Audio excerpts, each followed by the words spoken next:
안녕하세요, 구독자 여러분. 자, 11월 22일 금요일입니다. 자, 오늘 금요일은요, 어, 좀 재밌는 일이 있었어요. 아마 이제 이 방송을 제가 녹화할 때는 이제 그 전인데, 이제 이 방송이 여러분들한테 들리는 이 시간에는 제가 했어요, 그걸. 그게 뭐냐면, 제가 오늘, 어, 어디지? 오늘 상암동을 다녀왔어요. 상암동. 상암동에 뭐가 있죠? 그 방송국들이 많이 있잖아요. 그래서 제가 뭐 어떤 종편, 아니 뭐 메이저 이런 건 아니고요.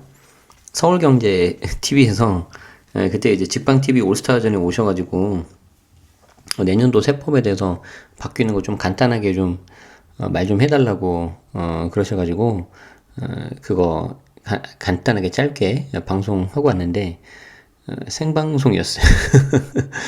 그래서 좀 재밌었어요.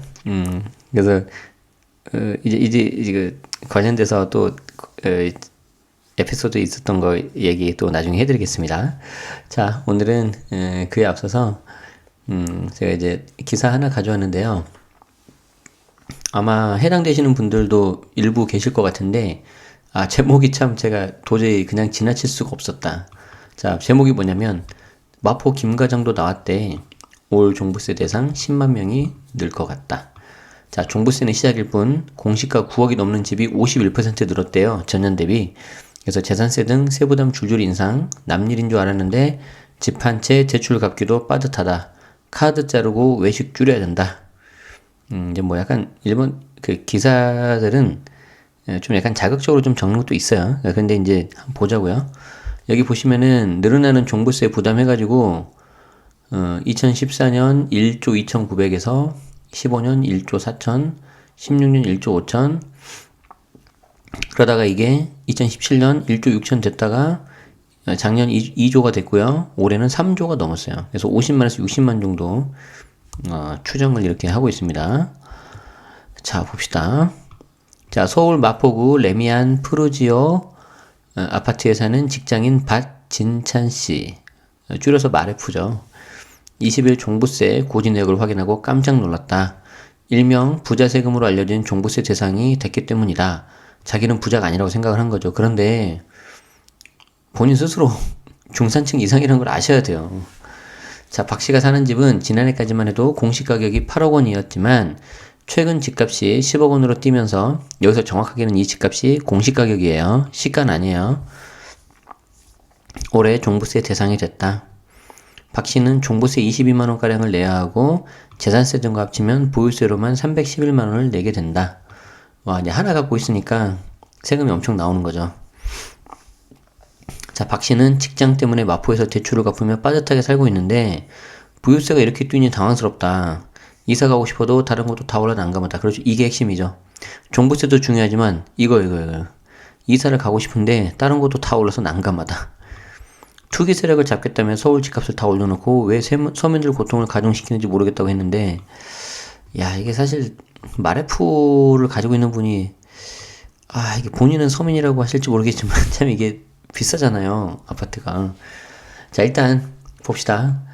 지난 20일부터 종부세가 고지되면서 서울주택 소유자들 사이에서 비명이 커지고 있다.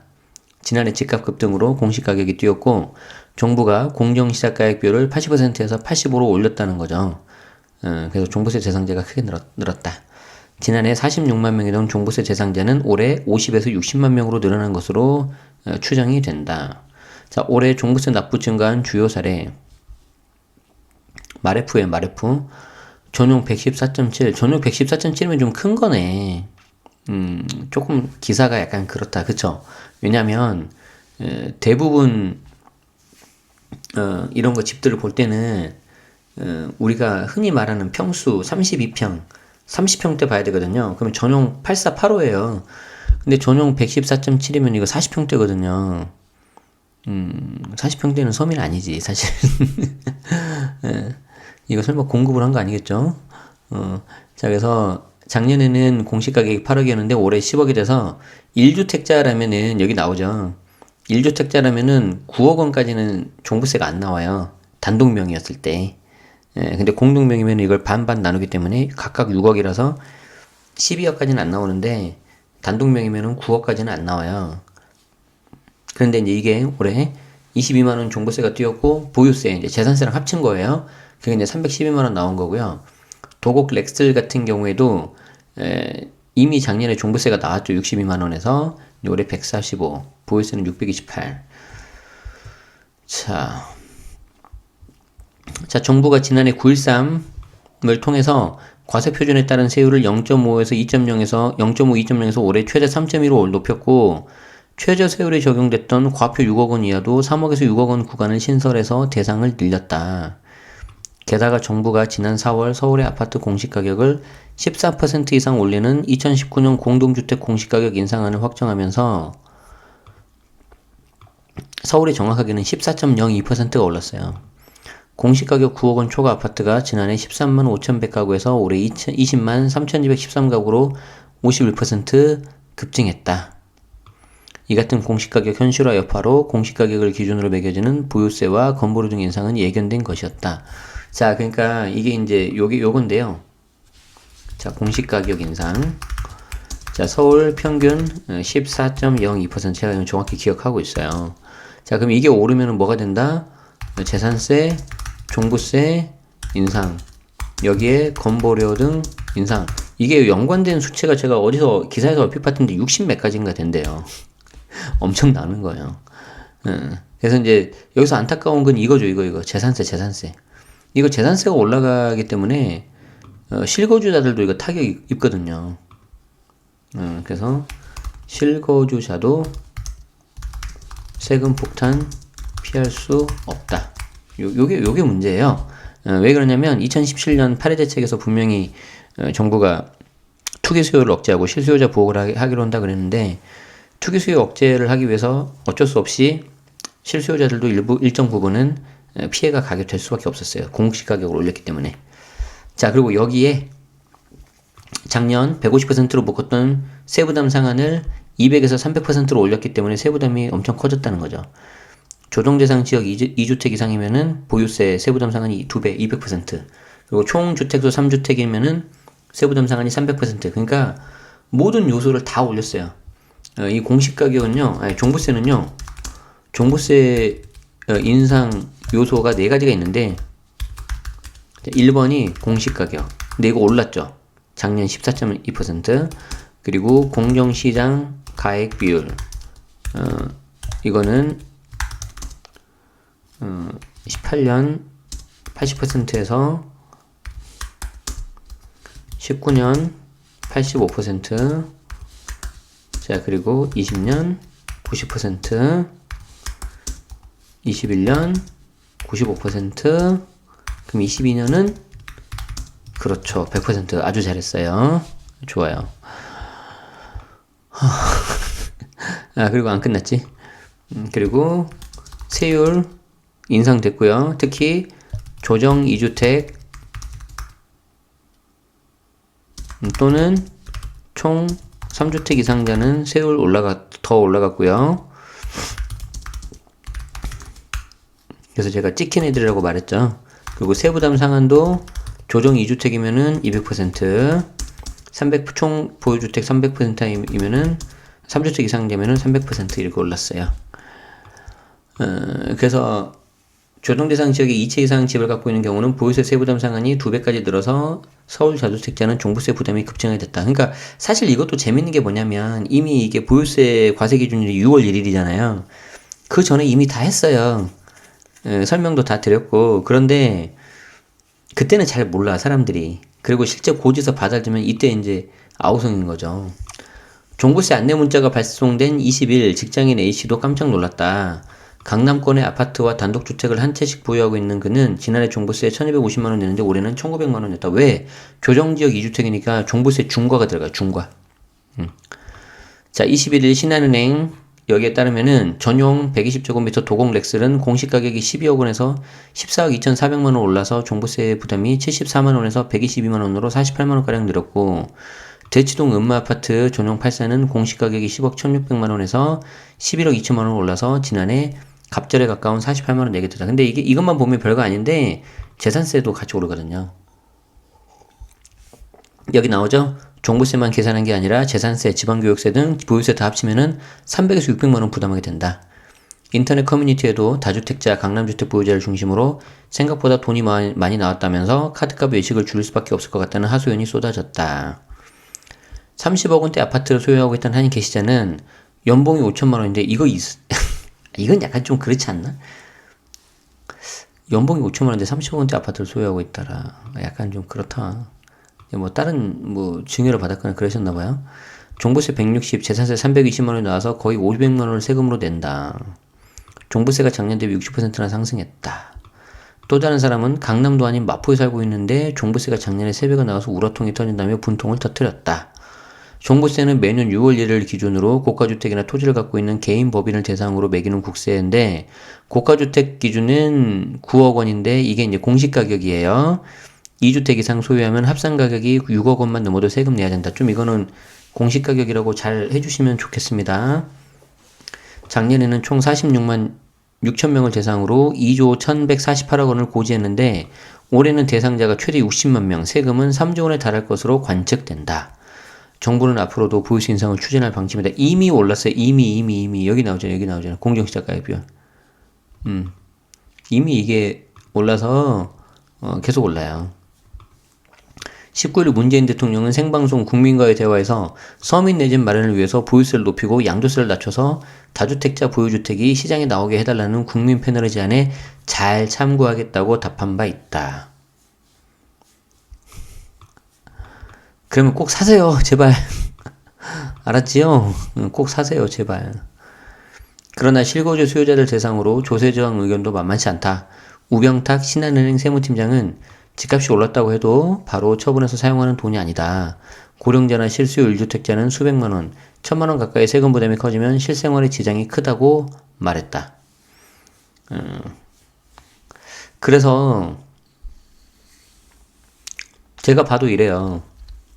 무슨 말이냐면 이 부분에 있어서 어떤 거를 할 수 있냐면 내가 밑에 깔고 있는 집이 너무 집값이 많아도 그거 문제예요. 왜냐하면 그 집값이 올라도 기분만 좋고 실제 내 돈은 아니고요. 근데 세금 보유세로 나가고요. 그 집값이 떨어져서 기분 나빠도 그냥 거기서 기분 나쁜 것 뿐인 거죠. 어찌됐든 이거를 내가 팔지 않는 이상 실현은 못 시켜요. 자, 그래서 내가 만약에 주택이 하나만 있으면 좀 재미가 없어요. 사실은 하나는 내가 적당한 선에서 거주용을 하고 있고 정말 내가 비싸거나 그러면은 그걸 가지고 이제 뭐 세를 끼우고 놔둔다거나 아니면은 임대주 사업자를 좀 해서 그냥 가지고 있다거나 그래야지 여러 가지 방법이 좀 나와요. 근데 참 이게 하나만 가지고 있어서 좀 답이 없다. 그런 게 좀 있습니다. 자, 그래서 종부세에 대해서 좀 살펴봤어요. 종부세는 앞으로 22년까지 계속 오릅니다. 집값이 그냥 있는다 하더라도. 특히 이제 세부담 상한까지 열려 있고요. 조정적 2주택 또는 총 3주택 이상자는 더 인상이 되기 때문에, 만약에 대상에 걸렸다. 근데 올해부터 뭔가 굉장히 버겁다. 그러시면은 의사결정을 좀 빨리 하셔야 돼요. 이걸 계속 내가 매년 낼 거냐, 아니면은 이참에 좀 털 거냐. 의사결정을 좀 빨리 하셔야 됩니다. 그 말씀을 좀 드리고 싶어요. 네. 아시겠죠? 오케이. 그래서 오늘은 제가 좀 이렇게 좀 짧게 좀 해보고요. 지난번에 그 데일리 뉴스 좀 의견 좀 달라고 하셨는데 의견들 많이 주셔서 제가 당분간 커뮤니티에도 게시글 공개는 할게요. 당분간 제가 주말은 좀 쉬도록 하겠습니다. 그래서 마침 또 이번 주말에도 또 대구도 가야 되고 부산도 가야 돼서 이제 토요일은 제가 지방을 가는데 이제 앞으로는 일요일은 지방을 안 가려고 해요. 그래서 지방에 계신 분들은 이제 미리미리 제가 스케줄 짜서 토요일날 이렇게 좀 할 수 있게 좀 할 거고요. 그래서 일요일은 이제 가정의 날이기 때문에 이제 저희 애와 온전한 시간을 보내도록 하겠습니다. 그리고 부부의 날은, 월요일은 부부의 날이기 때문에 제 와이프와 온전한 시간을 보내도록 하겠습니다. 자, 그래서 좀 그렇게 알아주시고요. 너무 아쉬워하지 마세요. 알았죠? 어, 제가 사실은 저도 어떨 때는 가끔 좀 힘들 때가 있단 말이에요. 그 힘들다는 게 하기 싫어, 막 그런 게 아니고, 이게 막 하다 보면 막 일이 많아가지고, 막 약간 방송하는 거, 녹화하는 것 자체도 좀 힘들 때가 있는데, 시간이 약간 살짝 버거울 때가 있는데, 반대로 이거를 여러분들 막 꼬박꼬박 들어주시고, 특히 일부 소수 열혈 팬분들은 막 밀렸다고 막 한꺼번에 몰아서 드는 제가 되게 감사함을 넘어서서 막 죄송하고 막 그래요. 그래서 좀 중간에 버퍼를 둬야겠다. 나를 위해서도, 그리고 여러분들을 위해서도. 그리고 그 버퍼를 둔 시간에 제가 또 재충전도 재충전이지만 또 더 좋은 컨텐츠로 해서 여러분들에게 좋은 영상을 올려드릴 것을 약속드리겠습니다. 기대해 주세요. 정말 제가 정말 준비를 많이 하고 있습니다. 나름. 근데 문제는 지금 머릿속으로 하고 있어서 가장 중요한 게 실천인데, 그래서 꼭 이렇게 도움 되시도록 제가 하겠습니다. 자, 그래서 그래요. 그래서 여러분들도 혹시 뭐 저처럼 이렇게 뭔가 고민을 하고 있다거나 좀 뭔가 이렇게 좀 다른 방법을 고민 중이시거나 그러시다면 그냥 과감하게 하세요. 뭐 이렇게 막 눈치 보지 마시고. 아시겠죠? 그 말씀을 좀 드리고 싶습니다. 우린 소중하니까. 아시죠? 자, 그래서 오늘 저는 아주 정말 재밌었어요. 아주 재밌었고, 더 이렇게 좀 더 많은 좋은 일이 생길 것 같아요. 그래서 설레이기도 하고 좀 그렇습니다. 자, 남은 우리 이 밤 잘 여러분들 보내시고, 11월 달도 이제 금방이죠. 그래서 여러분들 잘 하시기 바랍니다. 이제 일주일만 있으면 이제 곧 12월이 돼요. 12월 되면요. 정말 정신없이 더 갈 거예요. 그래서 그거 중심 잘 잡으시고 이렇게 하시면 좋겠습니다. 자, 오늘자 데일리 뉴스 여기서 마치도록 하죠. 편한 밤 보내시고요. 저는 이제 다음 주 월요일 날 더 좋은 뉴스로 여러분들 찾아뵙도록 하겠습니다. 고맙습니다.